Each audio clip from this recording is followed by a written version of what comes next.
बोलो जयकारा बोल मेरे श्री गुरु महाराज की जय। श्री सतगुरुदेव भगवान की जय। गुरुमुखो, मनुष्य जीवन एक ऐसा अनमोल पदार्थ है जिसकी महिमा संतों महापुरुषों ने बहुत ऊंची कही है और शास्त्रों तथा ग्रंथों में भी मानुष शरीर की बड़ाई का बारंबार वर्णन किया गया है। इतनी महिमा मनुष्य तन की क्यों गाई गई है? इसलिए कि मनुष्य में वह बुद्धि और विचार शक्ति है कि वह सत्य असत्य का निर्णय कर सकता है, असलियत की पहचान कर सकता है, सच और झूठ में विवेक करके सत्य वस्तु को प्राप्त करने की क्षमता रखता है। यह मनुष्य वास्तव में सुख स्वरूप और आनंद स्वरूप है तथा सच्चे सुख और सच्चे आनंद को पाने का अधिकार रखता है।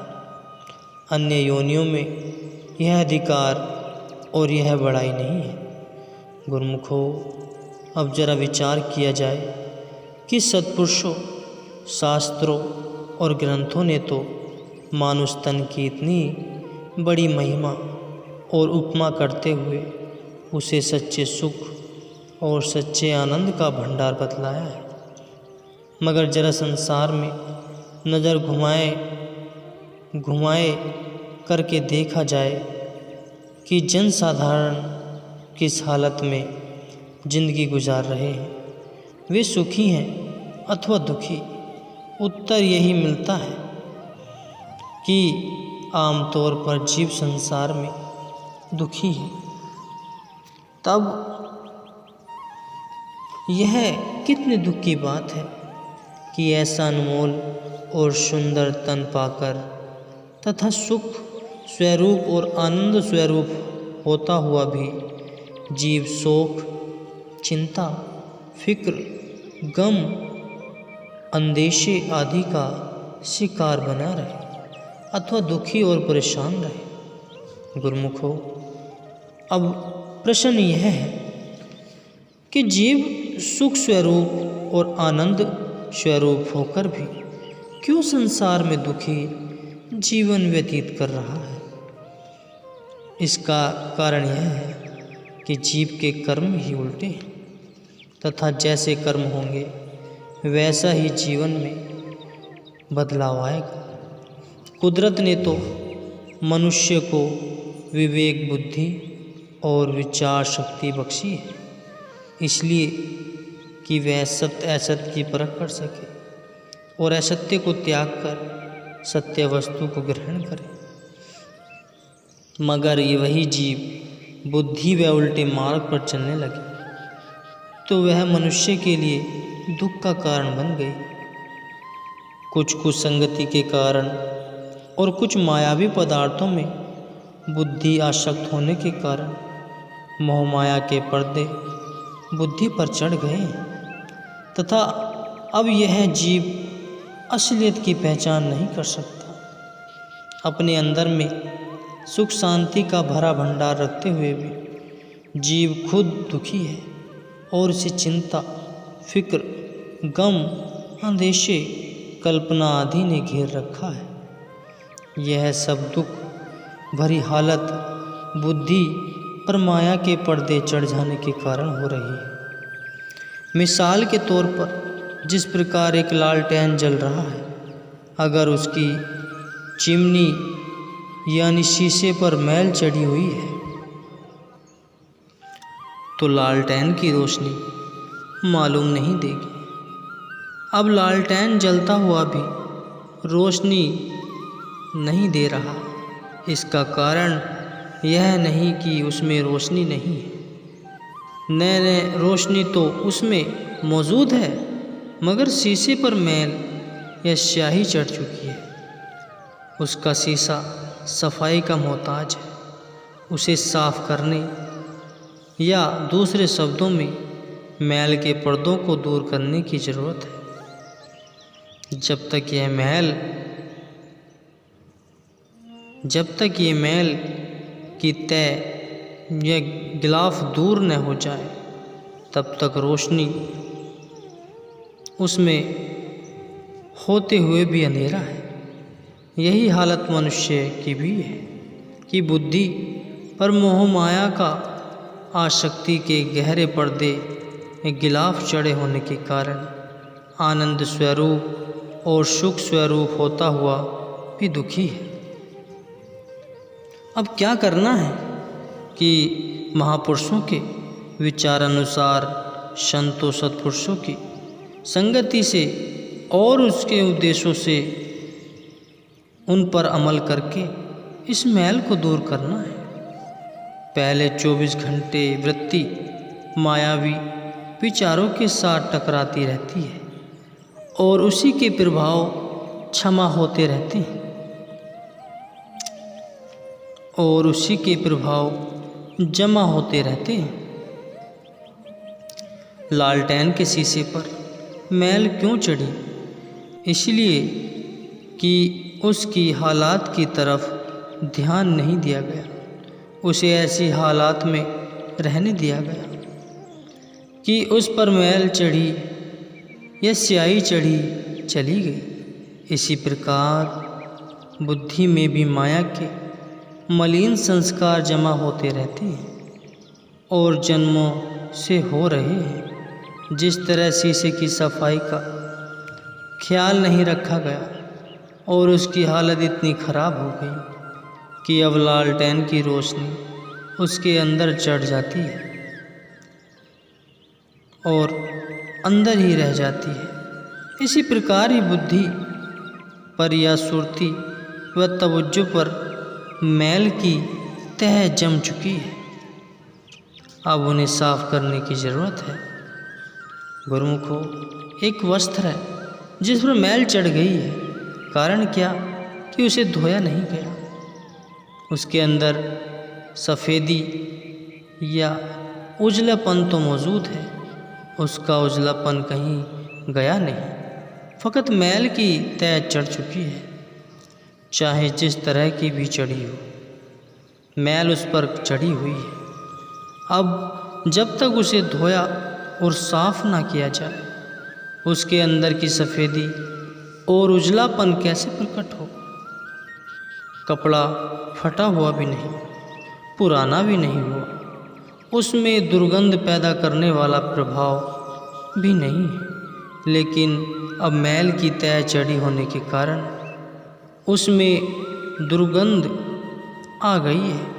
असल में तो वह बदबूदार नहीं है, फ़कत उसमें मैल और ज़्यादा भर गई है। तो क्या करना होगा? इसी कि अब से साबुन से वह पानी से धोना है। बस धोने से वह साफ हो गया, उसमें सफ़ेदी और उजलापन लौट आया।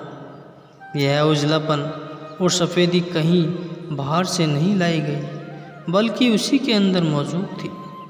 केवल उसे प्रकट करने की ज़रूरत थी।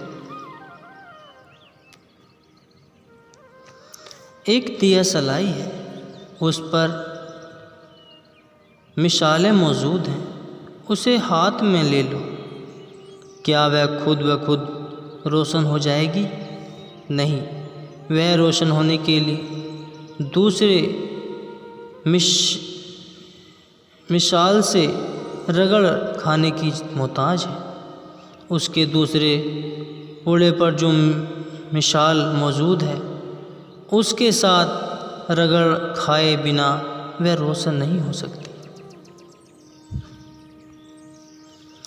रोशनी करने का मिसला, यह सामान बेशक उसके अंदर मौजूद है, वह कहीं बाहर से नहीं आएगा, मगर वह खुद ब खुद रोशन नहीं हो सकती। इसके लिए वह अवश्य रगड़ने की मोहताज है। इसी प्रकार ही जीव भी अपने अंदर सुख और शांति का भंडार रखता है, मगर उसे प्रकट करने के लिए संतों महापुरुषों के पवित्र उपदेशों और सत्संग का मोहताज है, जैसे कि दिया सलाई में आग का मिशला भी मौजूद है, मगर वह उसे प्रकट करने के लिए रगड़ने की मोहताज है। अगर जीव यह समझे कि मैं खुद ब खुद ही इस बात का विचार कर दूं या कर सकता हूं, तो ऐसा नहीं होता, क्योंकि पहले के इतिहास बताते हैं कि असलियत और सच्चाई का भेद पाने के लिए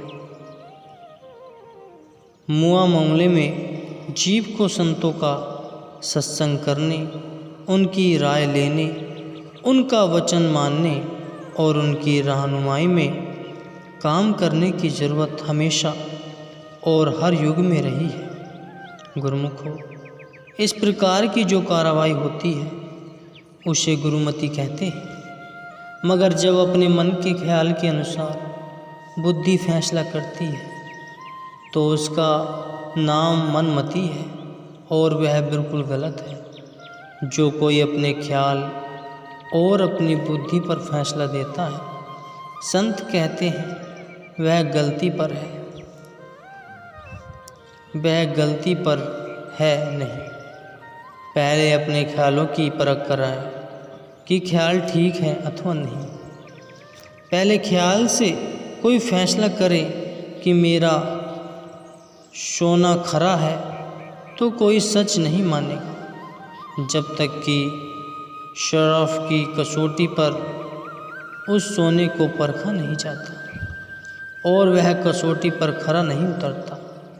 इस बात का निश्चय ही क्यों कर हो कि सोना खरा है।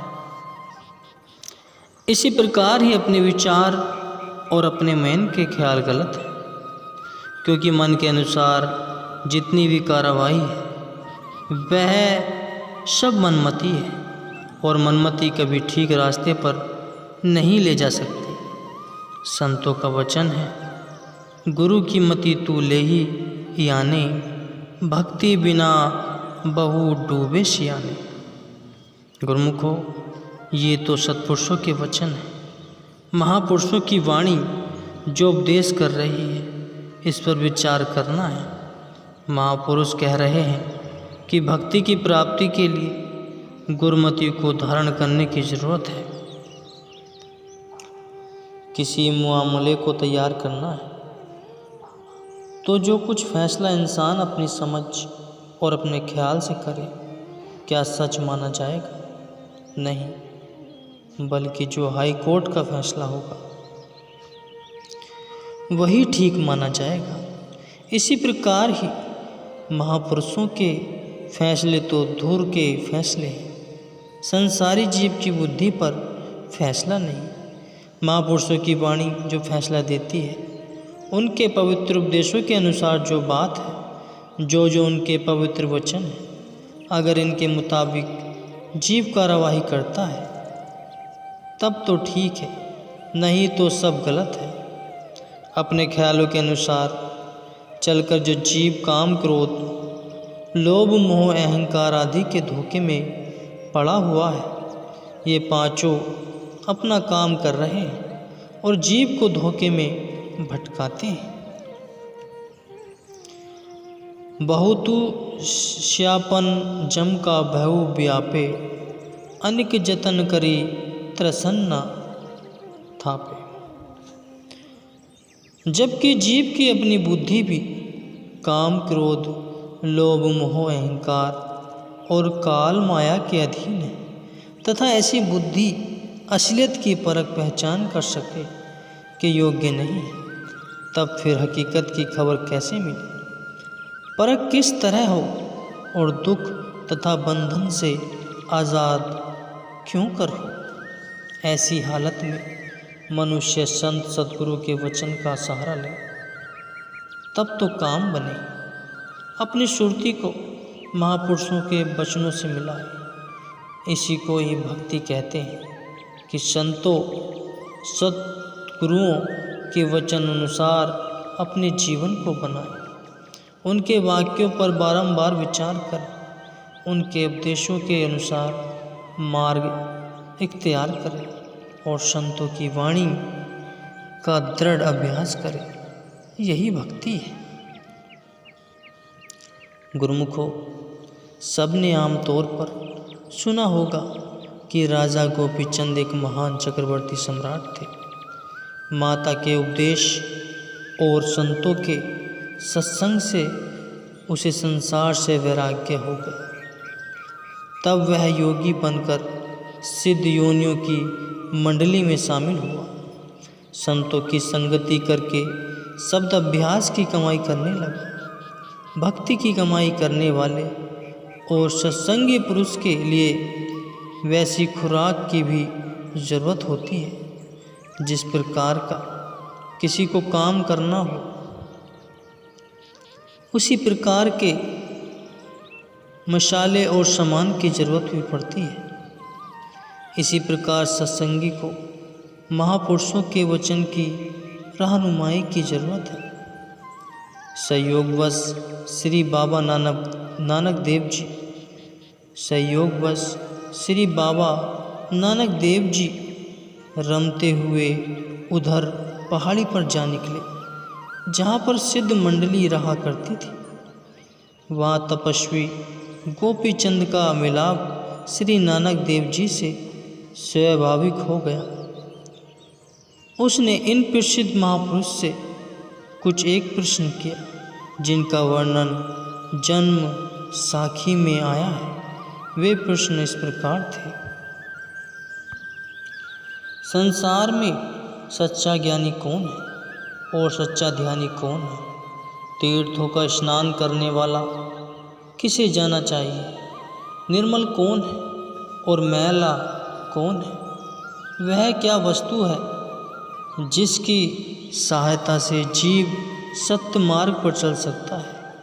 ऊपर क्या चीज़ है और नीचे क्या है?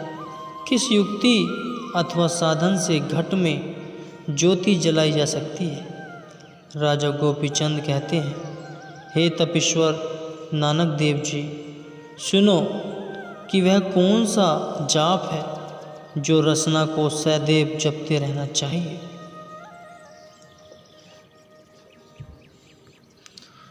तो उत्तर में नानक देव जी कहते हैं, सच्चा ज्ञानी वही है जो गुरुमुख है और सच्चा ध्यानी उसे जाना चाहिए जो कि अपनी सुरती को कभी इधर उधर नहीं भटकने देता, अर्थात जो स्थिर चित्त और एकाग्र वृत्ति रखने वाला है। सबसे बड़ा तीर्थ स्नान संत सद्गुरु का पवित्र दर्शन है, जिनके चरणों में लगते ही जीव के सभी पाप नष्ट हो जाते हैं। पूर्ण सद्गुरु की वाणी ही निर्मल वस्तु है, जिसके तिल मात्र का भी मल नहीं है, क्योंकि वह मालिक से एक रूप हुई परम पवित्र और परम निर्मल सुरती का निर्मल वचन है तथा पूरे सद्गुरु की दया के बिना जीव के मन पर चढ़ी हुई जन्मों की मैल किसी और उपाय से दूर नहीं हो सकती। जो सद्गुरु का निर्मल वचन और पवित्र उपदेश है, उसे जो गुरुमुख दृढ़ करके मन में धारण कर लेता है और काम में लग जाता है, वह सीधा धूर्धाम में जा पहुंचता है और कोई भी विघ्न या रुकावट उसका रास्ता नहीं रोक सकती। मालिक का हुक्म ही सबके ऊपर है और वही सबके नीचे भी। जो कोई हुक्म की पहचान कर लेता है, अर्थात मालिक की मौज को पहचान कर उसमें राजी रहता है, उसके घट में ज्योति प्रकाश मान हो जाती है। श्री बाबा नानक साहिब जी फरमाते हैं, हे गोपीचंद, जिस जाप से मोहमाया के सभी बंधन कट जाते हैं, वही सच्चा जाप है जो कि रसना को सदा जपना चाहिए। तो गुरुमुखो, यूँ तो हर शख्स कहता है कि मेरे समान विवेक और ज्ञानी किसी का नहीं है, मगर महापुरुष बताते हैं कि ज्ञानी सो जो गुरुमुख हो। गुरुमुख कौन है? जो गुरु के वचन के अनुसार चलता है सो गुरुमुख है। उसी को ही सच्चा ज्ञानी जानना चाहिए। कथनी ज्ञान किस काम का, जब तक कि उसमें अमल शामिल न हो। अमली कमाई करने वाला ही वास्तविक अर्थों में ज्ञानी हो सकता है। दूसरी बात, ध्यानी कौन है? जो सुरती को भटकने न दे। यदि ध्यान में बैठा है और ख्यालात कहीं के कहीं चक्कर काट रहे हैं तो फिर वह क्या ध्यानी हुआ? इसको तो ध्यानी नहीं कहते। भजन अभ्यास के लिए बैठा है मगर ख्यालात बाहर जा रहे हैं, वृत्ति चंचल और एकाग्र नहीं है। उससे पूछा जाए कि भजन में आनंद मिला तो उत्तर मिलता है कि नहीं। क्यों नहीं भजन में आनंद आया? इसीलिए ही भजन करने वाला तो बाहर गया हुआ है। भजन अभ्यास का यह उसूल है कि अभ्यास के समय पल पल में अपने ख्यालों की गहराई को जांचता रहे कि कहीं ख्यालात बाहर तो चक्कर नहीं लगा रहे हैं। ज्योति का प्रकाश आनंद और सुख से तो अपने अंदर मौजूद है, उसे कहीं बाहर से नहीं लाना है, मगर उसके प्रकट होने का कारण केवल यही है कि मन बारंबार बाहरी दुनिया में दौड़ जाता है और अंतर में एकाग्र नहीं होने पाता। जरा मन एकाग्र हो तो फिर कितना आनंद और रस मिलता है, यह कुछ कहने की बात नहीं। इसलिए इसे रोककर एकाग्र करना है। मन बार बार बुराई की तरफ जाता है, सांसारिक वासनाएं सताती हैं, मगर उसे बार बार रोकना है। इसी का नाम ही तो अभ्यास है कि मन को बाहर की तरफ जाने से बारंबार रोककर अंतर में जमाने की कोशिश की जाए। यही सच्चा ध्यान है कि पल पल में सुरती एकाग्र करता रहे, जांच करता रहे कि कहीं सुरती बाहर तो नहीं फैल रही। गुरुमुखो, जो कोई भजन अभ्यास करता है तो उसके मन की हालत पलटनी चाहिए तथा शांति और आनंद प्रकट होना चाहिए। अगर कोई कहे कि मैं भजन करते हुए भी आनंद और शांति नहीं प्राप्त कर रहा तो उसका कारण अवश्य होना चाहिए। यह तो कभी हो ही नहीं सकता कि लोहा पारस से छूट जाए और सोना न बने। अगर लोहा और पारस पास पास होते हुए भी लोहे की हालत नहीं बदली तो समझ लेना चाहिए कि ज़रूर दरमियानी में कोई पर्दा रह गया है, चाहे वह कितना बारीक ही क्यों न हो। उसी पर्दे ने लोहे को पारस से टकराने नहीं दिया, इसी कारण सोना नहीं बन सका। सुरती सद्गुरु के शब्द और ध्यान में लीन नहीं है, बल्कि बाहर भटकती रही। अन्यथा कोई कारण नहीं कि शांति, आनंद और रस न आए। जब तक यह हालत है, चाहे कितनी देर तक भी भजन करोगे, आनंद नहीं मिलेगा। इसलिए सुरतों को ध्यान में एकाग्र करना जरूरी है, चाहे थोड़े समय के लिए भी एकाग्र हो, मगर एकाग्रता जरूरी है। जरा सी देर के लिए भी सुरती एकाग्र रहे और उसका प्रभाव प्रकट न हो, भला यह कैसे हो सकता है? इसलिए कहा जाता है कि ध्यानी जो सुरती न होवे। तीसरी बात यही कही गई है कि बड़े से बड़ा तीर्थ मंजन संतों महापुरुषों के पवित्र दर्शन है, जिनके चरण लगते ही मन के सब पाप धुल जाते हैं। क्यों न मन को महापुरुषों के चरणों के तीर्थ में धोया जाए।